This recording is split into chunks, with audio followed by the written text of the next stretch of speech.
কোটা সংস্কার আন্দোলনকে কেন্দ্র করে উদ্ভূত পরিস্থিতিতে দেশ ছেড়েছেন প্রধানমন্ত্রী শেখ হাসিনা।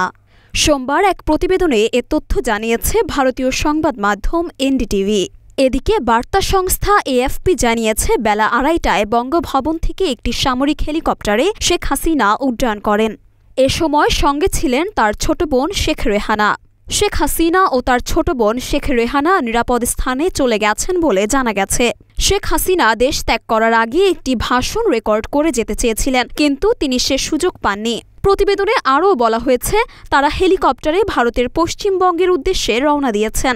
এদিকে দেশের বর্তমান পরিস্থিতি নিয়ে দেশের শীর্ষ রাজনৈতিক নেতাদের সঙ্গে বৈঠকে বসেছেন সেনাপ্রধান জেনারেল ওয়াকারুজ্জামান।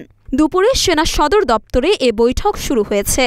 জানা গেছে, বৈঠকে জাতীয় পার্টির সিনিয়র কো চেয়ারম্যান আনিসুল ইসলাম মাহমুদ ও পার্টির মহাসচিব মুজিবুল হক চুন্নু ও ঢাকা বিশ্ববিদ্যালয়ের আইন বিভাগের অধ্যাপক আসিফ নজরুল সহ অনেকে বৈঠকে অংশ নিয়েছেন।